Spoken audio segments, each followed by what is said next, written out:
All right, so we just caught up with UFC 216. Watched it here in Thailand this morning. Watched it on Fight Pass. We are in Thailand, so it's in the morning when it comes on here. A little bit early. A little bit.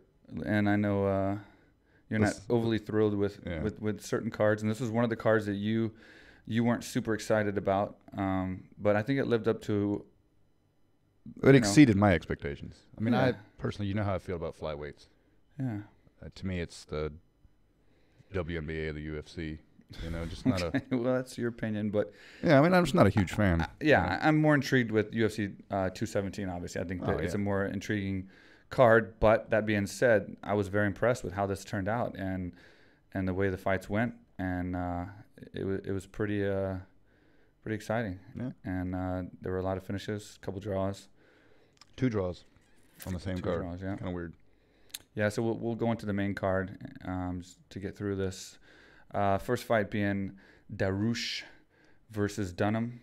I think that was it started out to be a great fight for Darush. He came out really aggressive, and I had him. You had him too, right? Yeah. I mean, he is Iranian. That's I'm starting to really love these Iranian guys. We have the most Iranian MMA fighters of any team on our team. I think they're an aggressive people, and Mazista and Masood. We can go on and on. Masood, yeah. So even Molly, the chick. Yeah. So we have a lot of them here at AKA Thailand, but Darush came out and very aggressive. And to be honest, in my opinion, I think that he could have finished that fight.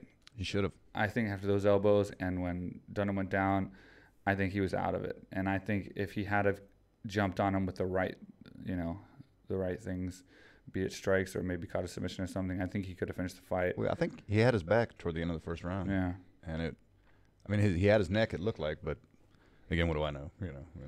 And like I want to say too that that's easier said than done. You know what I mean? Yeah. I've been a fighter for a long time. I've had 15 fights, obviously, but still, I can't sit here and say, oh, well, he should have capitalized on it. There's a lot of factors that you can't tell from watching. So I'm not going to sit here and say he made a huge mistake. But either way, I think he did have a chance to finish the fight, and he didn't. And Dunham proved, his credit to Dunham coming back. Man, because he was out and down. I mean, I thought it was. I mean, that's experience, composure. He came back stronger. I do want to say with Darush, what I did like in the beginning, it faded, but I did like that pressure. And I teach all my fighters here at AKA Thailand about that pressure, putting pressure on fighters, putting them back against the cage. When you have that momentum going forward against your opponent, it just puts you ahead. You're kind of dictating the fight. It's like when you're dancing, it's called leading. You know what I mean? Like in our country in Western days when we were dancing back in Texas. First of all, I never danced. And when I young did, kids, was it just amazing. me? Am I talking for myself here? Yeah, you raised horses and shit. I didn't do All right. that. Well, when I was dancing in Texas, when we do the two-step, the waltz and shit like that. Don't stare at me when you say two-step and waltz. Buddy, if me and you dance, I would lead. Fuck yeah, you would. Yeah, that's what I'm saying. So you lead the dance, right? So that means you're pushing your partner backwards and leading them where you want them to go. And I think that's the same thing in fighting when you put the pressure on. And I've been seeing a lot lately with fighters that are having a lot of success. They're putting that pressure on and they're backing their opponents up. And when you're getting backed up, you're limited with what you can do. You got panic setting in because you're trying to figure out what your opponent's going to do. You're having to fight from a defensive position. So in other words, you're having to fight from your back, going backwards and being on the cage or backing up. So he did a really good job of putting the pressure on Dunham. And it faded. Dunham did an excellent job, but it worked in the beginning. He put the pressure. He landed the big elbows. He knocked him down. Everything was going according to plan. He didn't capitalize on it, and then Dunham's composure just came through, and he came back. So in a draw situation like that, twice again. Yeah. Do they just get paid their show money? Do they split a win bonus? I've seen it both ways. Where I think yes, technically you are supposed to get. Well, I mean, you didn't win, so the win, but you didn't lose. The win money. So, no, you get but it's show and win. Yeah. So you get your show money because you did show up. Your win money is paid if you win, and if you didn't win, you don't get your win money. Now, many times I've seen the UFC and Dana go ahead and give the win bonus because it was a good fight or whatever the case, or if they go out there and fight hard like I think they did, I think they deserve to get their win bonus. The green fight was fight of the night, and it was a draw. So there can't be too many times. And they got they got plenty of money. Yeah, I think they did okay. They're not too worried about. They didn't take a loss, and they got plenty of money. Yeah. That's as good as two guys can make it out of a fight, without taking a loss. But back to the Dunham fight. So that ended in a draw, a majority draw, which there wasn't a winner. But at the end of the day, it was kind of a win for Dunham, I think, because he was kind of out of it, man. He was. I mean, that was almost over for him. Each of their last losses, since they didn't lose today, is still it's in Barbosa. Yep, that's right. And Dunham, I think, has won 4 fights since then. Yeah, 4 or 5 in a row. Yeah, and then I think Darush, that was his last fight. So I think he's coming off a loss. Yeah. And then Dunham has won 4 fights since he lost to Barbosa. I mean, obviously a good even fight. But yeah, Barbosa came up a few times during the card. He had his fingerprints all over this. Yeah, UFC. he a lot of the guys on the fight card had fought Barbosa, I think, but he wasn't on it. But so that was a good fight, and hats off to both guys. They didn't take a loss, and big hats off to Dunham for just using that experience and hanging in there and saving himself from getting beat. I mean, that obviously was a 10-8 round. Like at the end of the fight, we were talking, and we're like, I had Dunham rounds 2 and 3. I think everyone did. So it came down to that first round. Was that a 10-8 or was that a 10-9? And I think the judges saw it kind of the same way we all did, sort of. It had to have been a 10-8. I mean, he did knock him down, takedown, stuff like that. So he murdered him that round. Yeah, I mean, it was murder. Well, I mean, he knocked him down, had him down. Okay, well, it was murder, but it was also. The first fight, it was like 7:40 in the morning. So, from what I remember, you weren't asleep at that point. First round, yeah, that's right. You weren't asleep at that point, but yeah. Anyway, that was a good fight. Right. So the next fight we had Barella versus Faria. Again, don't stare at me when you say weird shit. Faria, is that right? So sorry, guys. I'm not an expert at saying these names. This is the first time I've heard of these. The expert at rolling those R's. Though. These two girls, and so. I'm trying to get the names right. I didn't put a lot of studying before this. This is just our recap of the fight, our opinions. It was their first fight each, and you guys we haven't heard their names. So Barella was from Italy, and Faria is from Brazil, and it's not Brazil, it's Brazil. I'm gonna go and just go with all of them. Sound like Vin Diesel in Fast 5 or whatever. Fast 5. Yeah, whenever they're in Brazil. And man, hats off to the Italian girl, Barella. She was all over Farah and beat her on the ground. I would assume the Brazilian would have the better ground, just from countries, I guess you could say, because I mean, naturally, you wouldn't think an Italian girl would beat a Brazilian girl on the ground. You can't judge everything by just their country and where they're from, but nonetheless, part of you does do that, right? And I'm sure the Italian did some Brazilian jiu-jitsu. I'm sure, but she looked really, really good, and she was really, really excited. I mean, how excited was she after that fight? Too. Oh man, she was happy. I mean, but how happy should you be? I mean, I think about it. It was her first fight in the UFC. She was on a main card of a pay-per-view, which like you said too, fighting for her country, pretty much. Fighting for her country, so you had a country behind her, and she got a big win, a dominant win, like a Renica choke victory where she finished her opponent out. And I remember those days when getting a first big win on a big stage, man, that's a great feeling. So it was cool to see that. I was happy for her, and I think she's got a bright future. And man, and I'm not sure how she ended up on the main card, considering it was her first fight, but glad it was. Yeah, it was good. It was a fast fight. It was good. Usually, all the female fights go. They fight. Oh, I know. They fight, man. They've been fighting over me for years. Of course, I knew you were going somewhere. I was 7 the first time I saw chicks fight over me. They were 18 or something. But I don't know. I didn't have the heart to break them up. Really? Yeah.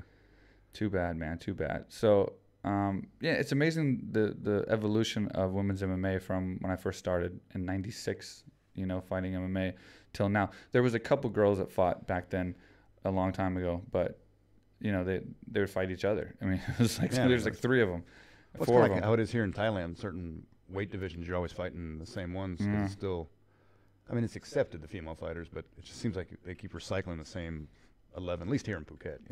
Yeah. But now it's like, I mean, we got more and more girls coming. What about like in March at AKA? There's more women than men. Yeah. Muay Thai classes. It's crazy. Yeah. So gentlemen, book your tickets for March. Yeah, and then obviously the growth of women's MMA in the sport, where you got Gina Carano leading the charge, and then Ronda Rousey following that up, And then now you got Look at the girls obviously we had. even more.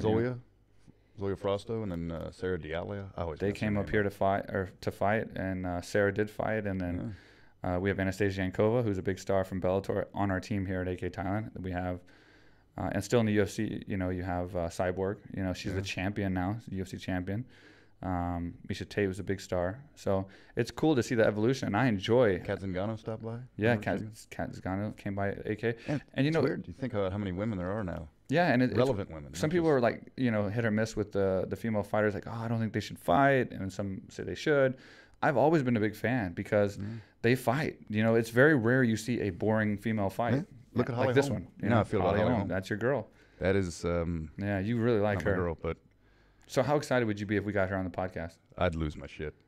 Should we try? We should try then, huh?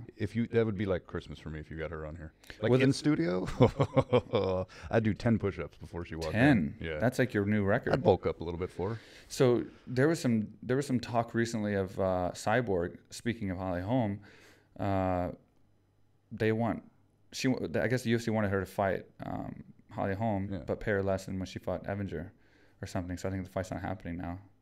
Shit. Yeah, I don't know. I gotta get an update. We can maybe talk to Just think of Cyborg. the sponsors alone, they can make up for that. Yeah, I don't know. I mean, I get it's the principle of.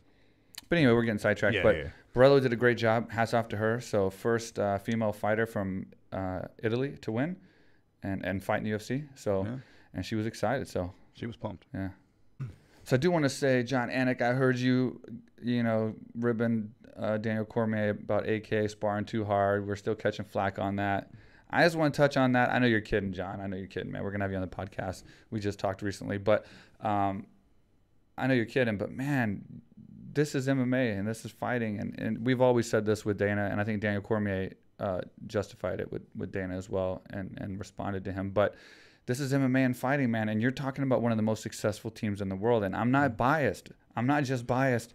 Look at the stars that AK has built from the ground up, not taking stars in and turned them to more stars or bigger stars, but from the ground up. You know, like you got Luke Rockhold, you got Cain Velasquez, Daniel Cormier, Josh Thompson, so many stars.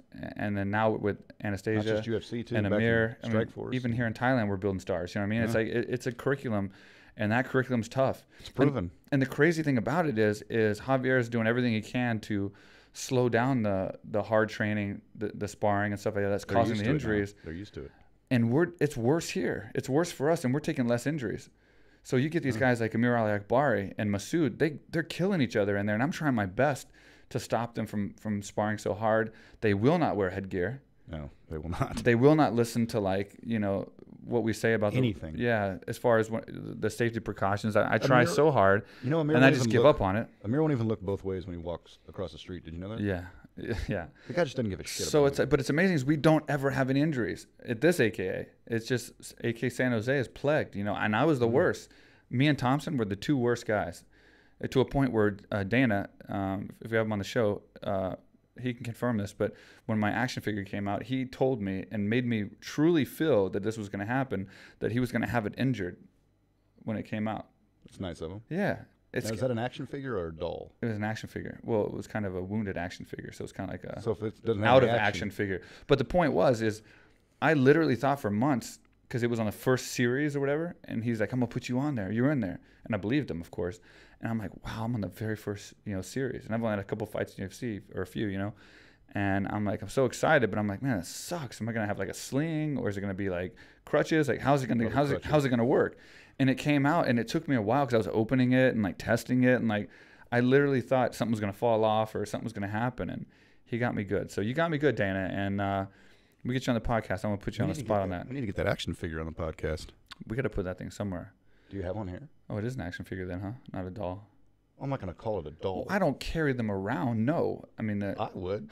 They're hot fucking sellers, Oh, are they? Yeah. Are they? For like a month. Screw the beef jerky. I made tens and tens of dollars on the residuals of that thing. That's not bad. Oh, man. I mean, the $10 bills were flying in my mailbox. It's crazy. Okay, so anyway, we got sidetracked on the AKA and your doll training and my doll, but action doll. Yeah. So anyway, Anik, I heard that. And I also, Joe Rogan, I heard you say that you had to take a piss too. So I heard two little snippets in there. What were you watching? the fucking broadcast. Jeez. Yeah, their audio was a little off tonight, unlike the fights, because the fights were right on. You know what I'm saying? On. Yeah. Solid. So Fabricio Verdum versus Walt Harris. Now, that one we saw coming. Now, no offense to Walt Harris. Yeah, I like Walt Harris. We talked to him in Singapore, and he fought Soa. He's a great guy. I was worried about it because, I mean, you have a guy like him. Well, he took the fight 5 hours. Yeah. I mean, God. Yeah. That's longer than... Oh, that's not as long as even the whole fucking card. You know, yeah, that's crazy. It's 2 hours less than the whole card. So I heard that... No, I'm sorry, 2 hours more than the whole card. That Marc Goodbeer that he was supposed to fight? Yeah. Like, he was just sitting back there like, yeah, you're not fighting tonight. That sucks. And apparently he took it pretty well. He's like, I get it, you know. They got to save the card, and they gave him a show money for sure. Yeah, you know, they at least paid but him. it sucks. What they'll do in a case like that, usually from my experience, is they'll give you your show money, and then they'll put you on the very next card. That's what I think the next card's in... he's going to probably get on that 217. Oh, is it in New York City? Unless there's a card before that, like there might be a fight night or something, but they'll put him on another card, and usually they'll put him on a nice level card, the same as it was. Yeah. So my prediction is they'll probably throw him on the 217 card against somebody, so he won't miss out too much and get a show money. So in the course of a couple months, he'll make double money. He'll win money whether he wins or loses, essentially. Basically, he got paid to go watch this UFC. Yeah, exactly. So but Walt Harris stepped up, and it was a huge risk. And the question I have for you is, was it worth it? That's what, because he lost in 65 seconds. Yeah. Now, Verdum wasn't even touched. So Verdum can fight tomorrow, obviously. Yeah. Well, they both can. He got choked. But that's what I wanted to ask you, is how does that, obviously it shows, you know, good fortitude that he stepped up and took the fight.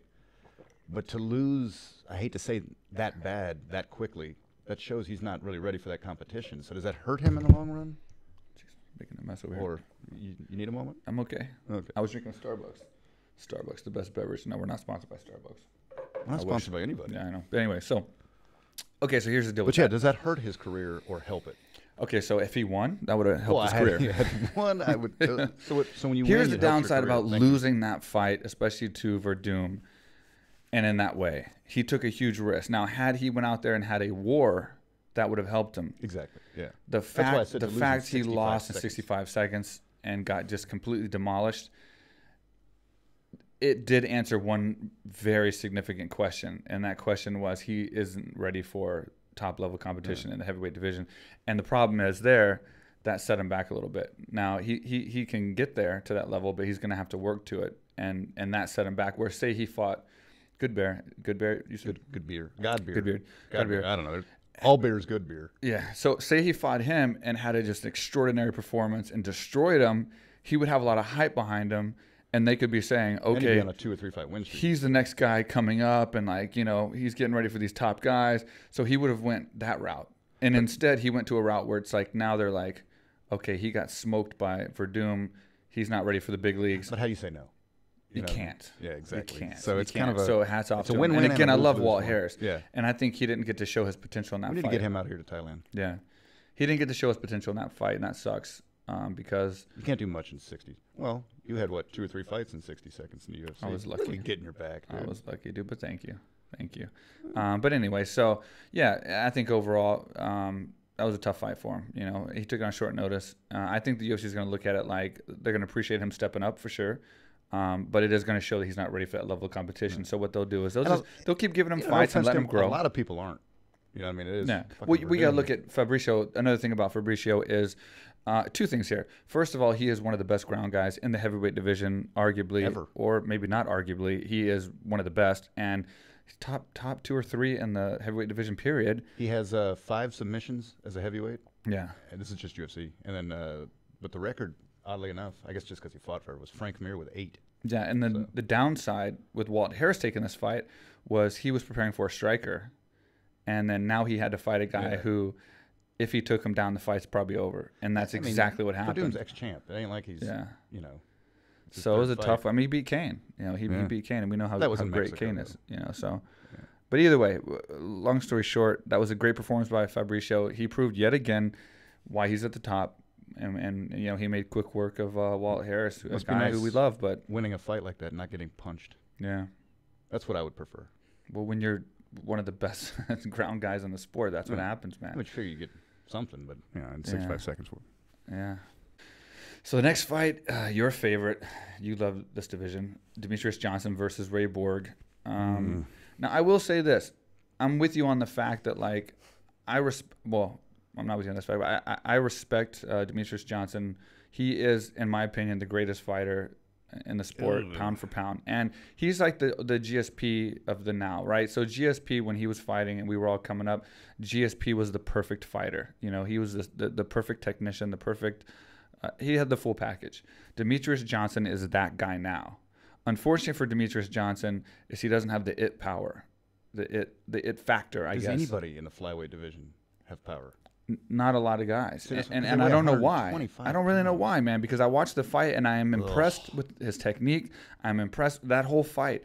I mean, everything, man. Everything he was doing, the jump knee from the single leg to the I love the way he put the head down all the time. He pushes the head down a lot when he's coming out of takedown defense. But anytime you shove that head to the mat, that's such control. Nobody likes to get their head shoved to the mat, and that shuts their game down completely. And then his technical advantage was just phenomenal. I mean, he was just all over the place. Every time we got put in a guillotine, he was right to side control. I appreciate you telling me because remember I fell asleep. He did an outstanding job. You did fall asleep 2 times, I think, so. during that fight, or so 2 or 3 times. But I don't know what it is. But you're no offense to him. Like I said, I understand he's very skillful. Now, up until this fight, I didn't know what it was. This fight, I can understand why it wasn't intriguing. And the reason is because he didn't fight Dillashaw. And I think a lot of people wanted him to fight Dillashaw. And I think as a champion, you should never say no to a fight. And I think you should always fight a tough fight. He's trying to win the belt for the 11th time. I get that. That's what I'm wondering. Like, is it because the whole, like McGregor and Mayweather, I mean, for your 50th win to break Rocky Marciano's record. Yeah. I mean, is it really cool that you did it beating somebody who's never boxed before? I mean, he doesn't care. I mean, I get it. I mean, he still made care. 190 He million. doesn't care. But this fight right here, He made no way offense more to than Ray that. Borg, I mean, he put up one hell of a fight. And but I want to say, too, about Ray Borg, I mean, he fought to the end. A lot of times when you fight guys like Demetrius Johnson, you fight guys like Vanderlei Silva when he was in Pride, you fight guys like Anderson Silva when he was reigning in UFC and George St. Pierre, you're beat before the fight's even over. You go out there. I remember guys that were fighting Vanderlei Silva, and I wanted to see Vanderlei Silva get a tough fight so bad in Pride. And I could see the guys were broken when they walked out. Yeah. They were broken, and he was doing this, and then what they do here. They were broke, man. They were broke, and then like he would have easy fights because these guys were fighting to half of their potential because they were so scared, and then they wanted out. So Demetrius Johnson, the same thing. A lot of guys put him on a pedestal, and Ray Borg didn't. Ray Borg fought him to the very last second, and so hats off to Ray Borg. Don't get me wrong, it was a highlight for the ages finish and all that shit, but at the end of that, does anybody really care? You know what I mean? Like, yeah, that was a great suplex, flying armbar thing, whatever, but I mean, and it'll go down as one of the best moves, I get it, but I mean, it doesn't compete with, like Pettis jumping off the fence and hitting Henderson. So as a fan, even after winning the 11th consecutive belt and having the title defense, getting a suplex armbar, which is one of the greatest submissions technically we've seen in a long time, if ever, the way he set it up. And he set it up to do an armbar. I mean, it wasn't a suplex that he changed his mind midway through.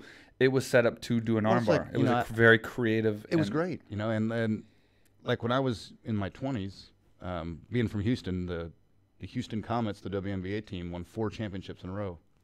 Who cares? It's women's basketball. No offense to women. Somebody just keep a tally real fast. People's not going to be on the podcast. So we got no WNBA players. Demetrius Johnson. Well, no, it's the WNBA. You can be amazing at something, and God bless you for it. But at the end of the day, like, just as a fan, I mean, I appreciate the skill. I'm very well aware of what it must take to do that. But it's just me. It doesn't interest me, Yeah. Well, I will say this. I agree with you that the division's a hard division to get excited about for some reason, and I don't really know why, because they have such good fighters. And then Demetrius Johnson, the same thing. He's one of the greatest fighters in the world.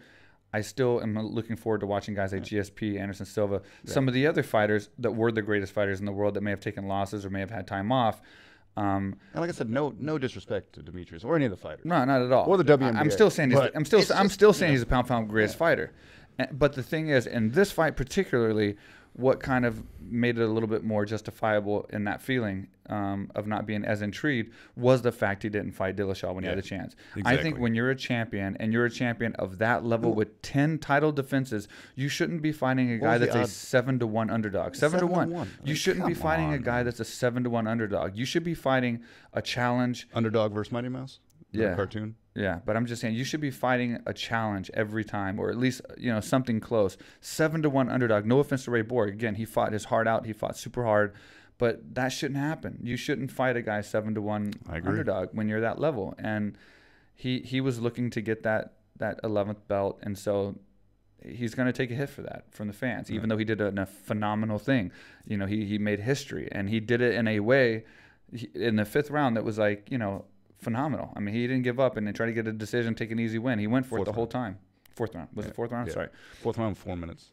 But so hats off to Demetrius for that, and a big fan of his. And I do love watching his technique. You know what? I would like to have him on the podcast or any flyweight to explain to me, change my mind. I mean, I can be persuaded. Yeah. I mean, but even me and even other people, there is something about that division.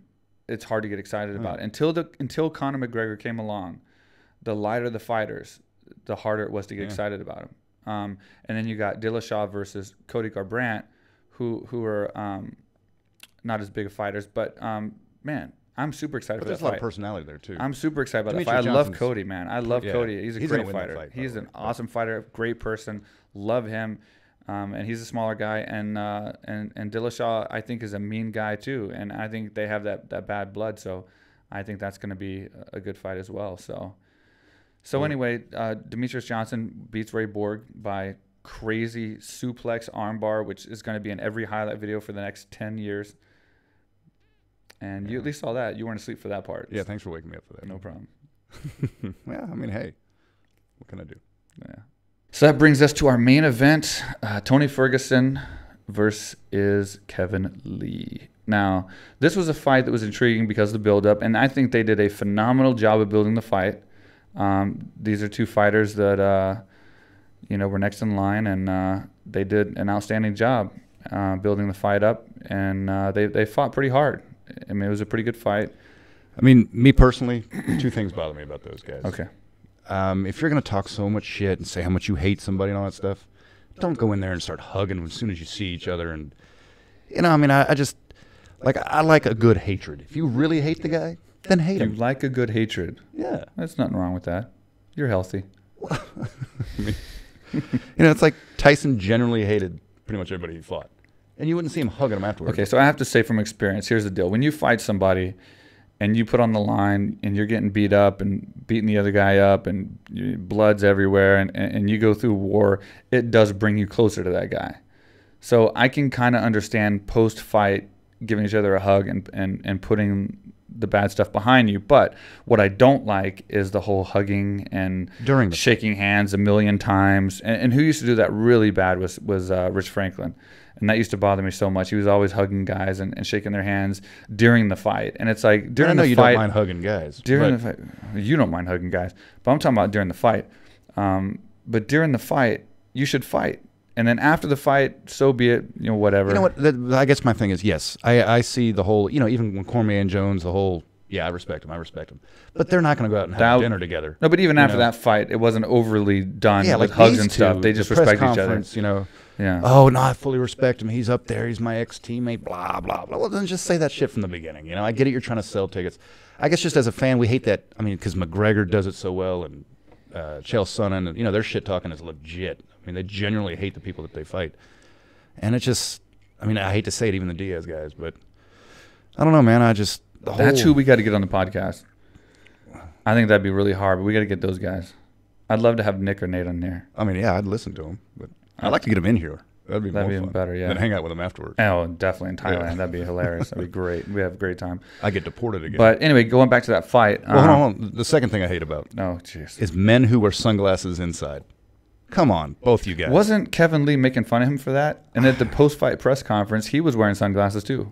I get it. He probably had black eyes and stuff, but yeah. But I mean, you still don't have to. I don't know. It bothers me, man. Yeah. Just that's his style. I think he's trying to be like Conor McGregor, but he's not. He's not like Conor McGregor, nobody can, you know. you know? And I think Dana said that he's next in line to fight Conor McGregor. And let's get back to the fight real fast. So they fought, and you know, Kevin Lee gave him as much as he could. Tony Ferguson's on a different level right now. I mean, he was a better fighter. Obviously, we predicted that again, like all the other fights, he was going to be a little bit ahead of Kevin Lee. Kevin Lee got a couple takedowns, defended a really hellacious armbar. And then went back to guard, I believe, and then kept one arm in. And I told you you when he did it. I was like, it's gonna be a triangle, man. Hey, are you proud of me though? What did I say? About pulling the head down. Yeah. So he when he left the arm in like that, I knew he was gonna get put in a triangle. Whether he was gonna escape or not, we didn't know. He did get put in the triangle and then pushed the head down. You know, he pulled the head down and then got the finish. So he did finish him. Kevin Lee was humble. Tony wants to fight with Conor McGregor, which who doesn't? I'd fight McGregor. Who doesn't? Yeah, I'd come out of retirement to fight Conor McGregor if I could. I'd cut 40 pounds, whatever it took. Well, but if I can get down to 135. But here's the thing. So I mean, I'm not. I know that Dana said that's the next fight. I guess at the press conference or whatever. I think he said it's gonna be Ferguson and. Yeah. Which I'm not that excited about that fight. Me neither. I see a ton of ways that Conor can win that fight because Ferguson is susceptible to getting hit. Now he has great, you know, he has great ground game, and that's where, you know, Conor McGregor's a little bit weaker, and he has good cardio, and that's again where Conor McGregor's a little bit weaker, but he's susceptible to getting hit, and you can't get hit very many times by Conor McGregor, and so I think that's the easier fight for Conor. And I'm not bagging on Tony. I mean, I think he's an excellent fighter. He's very well rounded, so he has a good shot of winning that fight as well.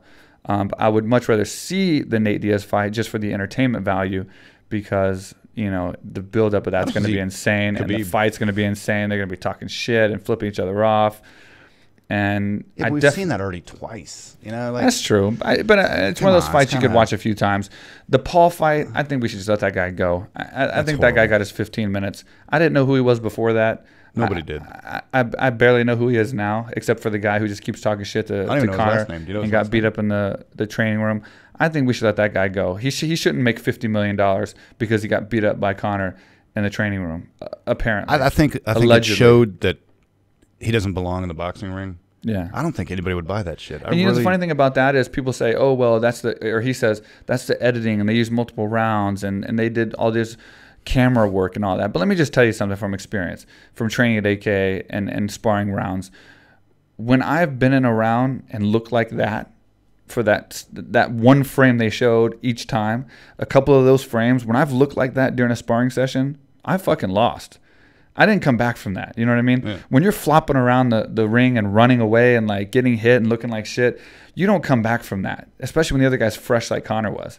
So I 100% believe Conor beat him up in that training room, no matter how many times they switched footage and switched this and switched that. Yeah. Of course, they probably showed highlights, but the clips that we saw, like when you look like that when you're sparring, you don't come back and beat the other guy up. It's not like you just, you know, it's not like you have a moment where you're exhausted, beat up, running, taking hits, and then all of a sudden you come back and you're fresh again. It just doesn't happen. I don't think we have to worry about that fight happening. Nah, I mean, the promoters have to understand that nobody would give a shit about that. I will say that if there's ever a boxing fight that I would watch, it'd be Conor McGregor.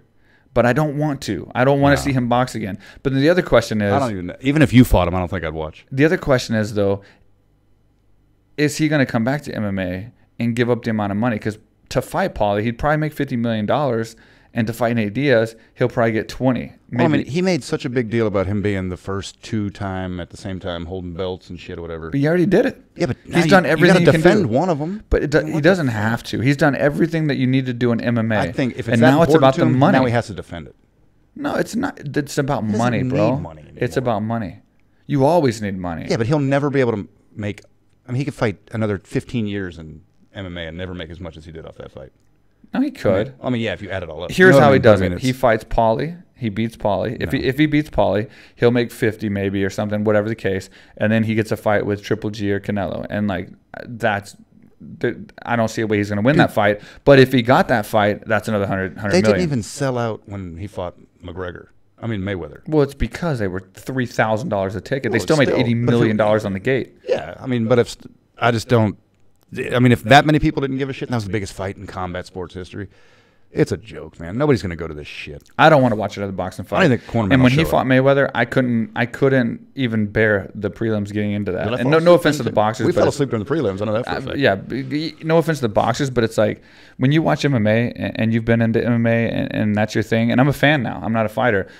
I don't want to watch boxing. I mean, why would I want to take a sport that's exciting and take away 80% of the things that you can do, 80% of your weapons, and then just sit around for 3 hours and watch two guys punching each other? Like, why would you do that? It's horrible. No takedowns, no knees, no kicks, no elbows.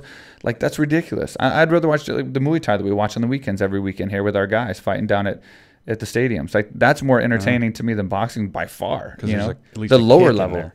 Yeah. Boxing's never done it for me. So anyway, yeah. So Tony Ferguson got the win, and he's next in line. It looks like for Conor McGregor, and In a way, I'm kind of glad Lee lost, though, too. I was pulling for Ferguson yeah, because our good friend, Leo Santos, beat Yeah. him. And I never liked him because he well, didn't just shake because his... Leo beat him doesn't mean you don't have to like the guy. But at the press conference, he didn't shake Leo's hand. He didn't, all yeah? that. I hate people like I that. didn't see that. You have no reason. So let me just keep a It's tally. like- Let me just keep a tally real fast. So we got Demetrius Johnson, women's NBA, and Kevin Lee. Those are three people that's not going to do our podcast. I'm trying to keep a track of the Yeah. people I shouldn't contact because you fucking and talk shit about any them. tennis player. I wouldn't call them anyway. Okay, good. Anyway, go ahead. But no, I just you threw me off what I was going to say. All right, two more fights. Yeah, it doesn't matter. Yeah. It wasn't important, I'm sure. It Anyway, so What the hell did you say? it wasn't important anyway, I'm sure. Oh, all right. So here's the deal. So let's get really fast before we wrap this up. Two more fights coming up is going to be, we have GSP versus Bisping. Boring. How do you see that fight going? And then I'll let you know what I think. 100% guaranteed lock. No other outcome possible. It's going to be a 5-round. Obviously, go to decision. And GSP is going to win. Okay, so my take on that is GSP is the better fighter, or was the better fighter. I'm sorry. The biggest factors in this fight that I'm the most concerned about is the time off and 4 years. and the weight difference. Now, and the pressure that Bisping puts. He does put a lot of pressure. So if any of those first two factors have an effect on GSP, the time off or the weight, that pressure that he puts is going to make it even worse, because now he's going to have him in his face and not have a chance to like formulate how to combat the nerves of coming back, or the weight advantage or all that stuff. He's going to be just like, thrown off. I just think mentally he's 10 times. I just, like what I was saying, why I don't like Lee, because he didn't shake his hand, Like, you have no reason to hate Leo Santos. Yeah, right. It's like when this Bisping just called him, oh, he's such a bitch for not fighting for 4 You call him a pussy. Or what? Well, I don't talk. And that's like that. ridiculous. I will say that. I don't And say that's that word. and I think, I think there's a thing when you're Conor McGregor, for some reason he gets away with it and sounds okay. Because he's funny with it. Yeah, Bisping's not funny. Yeah, and he shows respect, obviously a lot, even after his fights. But Bisping, man, I guess he's not going to join the podcast either. But Yeah, we're gonna miss out on that. here's the thing with Bisping. I can't stand the things that he says. I mean, he says stuff that's just like, I'm looking at like, when you're a champion, in my opinion, especially in the sport, you should look at yourself as a role model for the guys coming up. And the way he talks, you're not a role model. You're sending such a bad message to kids and to people coming up, and so disrespectful, and like calling GSP a pussy. I understand you're trying to sell the fight and say don't other have to things. sell the fight when but it's you GSP. don't. But when you say something that like GSP's a pussy, you make yourself look ignorant, right? You make yourself look stupid, because like there's no one that's going to agree with you. Who's going to agree with you that GSP's a pussy? Unless this you're is one of the in best Bisping- fighters of yeah. all time. Unless you're in Bisping's camp. Nobody was like, oh, man, that's Even in good. Bisping's Oh, yeah. camp, they're probably like, I don't know if I would have said that. I mean, unless you're, I'm sure Bisping's a smart guy and he knows what I mean, he's say trying. he's But that's the scared problem now, with or Chael Sonnens and stuff like that, is those guys are good at selling fights and talking shit, the Conor McGregors, But then you got guys like Ferguson, who's not funny. Lee is not funny. Bisping to me is just not funny. So when they try to be funny, it's almost like you feel bad for them. It's like, quit trying so hard. I don't know. I was excited about the build-up with Ferguson and Kevin Lee, but the Bisping thing, and not just because of the Luke thing and all that, but he bothers me in the way he talks, because a lot of it's to me, it's ignorant, and it makes no sense. Doesn't Bisping have the most fights in UFC history? Yeah, he does. And that's another advantage that he has as far as he has a lot of experience. But, GSP is a legend of the sport, and I think he should respect Let's relax. that. You obviously lost to Rockhold before. You lost to Anderson Silva. I mean, that was just horrible. But either way, he got the win. But yeah, I mean, I get it. Either way, you shouldn't call someone like GSP a pussy. But one of the nicest guys in the sport. I've never heard him even cuss or say a bad word. Like you've hung out with GSP. I don't know. I've never. No, he's a good guy. Had the pleasure, he's a really good guy. It's like, then why dog somebody like that? I remember we were doing press stuff in the very beginning, and before he was GSP, before he was so big, he was such a humble and nice guy then too, and he never changed. He's one of the few guys that went from like, when he first got in the UFC, just a normal UFC fighter, to a legend, and never changed. He never got this like air about him, like he's some special thing, right? Which I see Bisping doing, which is the opposite. But going back to that fight, I see GSP being the better technician. I see GSP being the better overall fighter, and every regard. But again, it's just combating that weight, combating that pressure, combating that time off. So time will tell, and I am excited to watch that fight. We got Cody Garbrandt versus Dillashaw. See, I'm more excited about that one. I'm super excited about that fight. I think that's going to be a fantastic fight. That's going to be a Garbrandt finish in second round. Well, and another thing is, a lot of guys talk shit about each other, and they have hate, and they go out there and they fight as if they never hate each other at all, or had any problems. Those two guys generally hate each other. Garbrandt does. When you saw his fight with Dominic Cruz, he goes out there and he tries to prove a point. He wants to make you look like He could have finished him a lot of times. Yeah. And he wants to make you look bad, and he wants to prove a point. So that's what he's going to do against Dillashaw. And Dillashaw's a tough guy too. He trains really hard. He's an animal, and that's going to be a fight that I'm of that card. That's the one I'm the most excited about, to be honest with you. His girlfriend trained at AKA. Yeah, but with his girlfriend and her sister. Oh, she has a twin, right? Her sister. Fun fact: Cody Garbrandt's girlfriend's sister. Are they twins? Yeah, is on the front page of the AKA Thailand website. Really? Yeah, she's the one that's punching the bag on the front of the AKA Thailand website, and then www.akthailand.com. And then his girlfriend just came recently, a few months ago. I wouldn't say recently, and then we sent her back with a bunch of stuff, and then she's gonna. And Cody's been wanting to come for a long time, so he's That'd be eventually cool to get him in here. He's eventually wanting to come, yeah. So he's gonna come, and as then soon as he again, can. hang out with him afterwards. But yeah, so yeah, she's on the front cover of the website, and she looks just like her. She looks just like Cody Garbrandt's girlfriend. Like they're twins. I mean, it's amazing. But anyway, so she's on the front page of the AKA Thailand website. Just a little fun fact for you guys. And the other fight is Joanna versus Rose, and so that's a fight where it's a mismatch a little bit, right? Because Rose is a tough fighter, and I like Rose. I hope the best for her in that fight. I honestly do, but I think it's gonna be a tough one, man. It's gonna be a tough. It's like the Walt Harris versus this one. I don't think it'll be that lopsided. But I can No, of course not. But I'm just saying, it's one of those fights where it'll be definitive, no matter how it ends. Yeah. I'd rather see Rose fight someone else right now, but I hope the best for her. I hope she does really good, honestly. I really like Rose, and I think she's a tough fighter in the heart, and I think Joanna is too, unfortunately. And she's just unfortunately for Rose, and she's a champion, so she's got that going for her. I think when you become a champion, your level goes undefeated up again. Right. So. You've seen in the past when people become champions, their level goes up. It changes. And the more you become a champion, like the more you defend your belt and stuff, your level gets more and more. I think that's mentality, and that's confidence, and that's other aspects that, like, entitlement of that belt or whatever it is. But your level does go up. You become a better fighter, because I've seen the guys trained AKA, when they become champions, they're better fighters just almost immediately. It's like that champion aura, a lot stronger. Yeah, the mojo, the champion mojo. Makes me want to go out and win something sometime in my life. Yeah, you win the podcast, dude. We are winning the internet, aren't we? Be the best podcaster.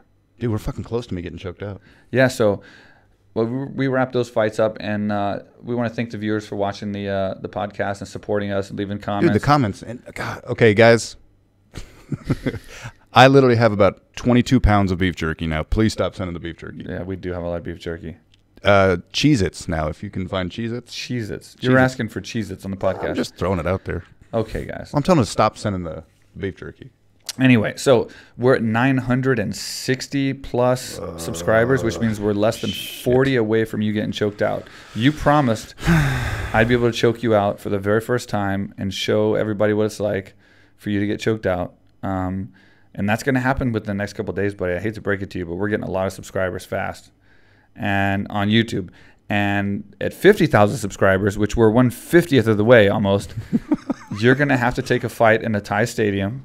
So please subscribe, guys, because who doesn't want to see this guy who's never been in a fight in his life, never trained in his life, have to go through a fight camp, which we will film the fight camp. We will have him on the podcast talking about his training, and we will show you clips of his training leading up until this Muay Thai fight. And he will fight in a Thai stadium in a pro Muay Thai fight. I think we should call HBO. And I hate to say it, but he's going to probably get his ass beat pretty bad. What the fuck? Why is it every episode you fucking shit on me? In a Muay Thai fight, I'm saying, though. Dude, it's fine. That's what you have to go through to be fucking a podcaster and have your relevance. A little confidence, coach. Do I have to go fucking get another coach? No, I'm not saying... I'm going to help you. I'm probably going to get my ass kicked. I'm going to help you survive. I'm going to help you survive. That's my mission in this. I don't want to survive. I want to win. I'm already surviving right now. I'm going to train you to hope you win. But, dude, the chance of you beating a Muay Thai fighter when you've never fought in your life is, I'm saying it's a little bit slim. They're not used to elbows like this, Michael. Full elbows. Full elbows, huh? Yeah. Have you been hit by an elbow? No. Oh, it sucks, bro. I know. Imagine getting hit by a fucking stick, like a baton across the face. Imagine I'm throwing these fucking elbows. And I brought these two knees, too. Little thunder and lightning. I'll bring them both. Wow. Yeah. Well, dude, but then we're going to do it then, I guess. Where's that Shia LaBeouf guy? That guy hadn't responded to me. Yeah, That's just fear in the Shia LaBeouf fight, that ain't happening. That's not going to happen. No, he's not responding. We've reached out to him, and he doesn't want nothing to do with it, apparently. I don't blame the guy. But I think he's in, like, a house in, like, Finland or somewhere. In the snow. Doing some, like... He doesn't have internet. Artsy, like, experiment where he's living without electronics. And we should do that. Like I said, I like the guy. You know, he's a cool guy, but it'd be cool if you fought him. But anyway, so 50,000 subscribers. Marc's going to fight in a Muay Thai fight, but less than that, which you guys can help. You can actually make a difference because each one subscribe counts now because we only need less than 40. He will get choked out, which is probably in the next couple of days. So who doesn't want to see him get choked out? Let's get this done. Me, I don't. Well, other than you. I'm not going to watch that podcast. Hey, buddy. Relevance is a tough thing to achieve. And you don't just get to come in here and sit in here and say funny shit and talk about Demetrius Johnson and bag fighters and Why you gotta bring up become the flyweight famous division again? So you gotta go through the motions. I'd rather you choke me out than watch another flyweight fight. Well, there you go. So that's what we should do. Just every time that there's one of those fights, just choke me out and wake me up afterwards. All right. That's what's going to happen. Because they're going to go to decision anyway. It didn't, man. He won with one of the most impressive fucking arm bars ever. A fucking suplex arm bar. Who the fuck has ever heard of that? It was neat. Don't get me wrong. It was neat. But Have you cares? suplexed somebody before? Yes. Try that, and then try doing that into an arm bar. What? Do we have time? What are you doing tonight? All right, guys. On that note, you obviously need to go back to sleep. You're delirious right now. I am tired. All right. Anyway, on that note, guys, thanks for viewing. This is our opinion. Guys, leave comments below and let us know what you think. Let us know what you think we're right about, what we're wrong about. We will comment. We will reply to your comments and let you know what we think. We're not experts. We're not analysts. We're just two guys that are doing this as a hobby in our house while we're running AKA Thailand and doing these other things that we're doing. So we're just having fun with it. And this is our opinion. I've had 20 years experience in fighting. He hasn't. So this is our experience and our opinion of these fight cards. And so we're going to start breaking them down and letting you know what we feel. So thanks for viewing, guys, and we will see you next time. Yep.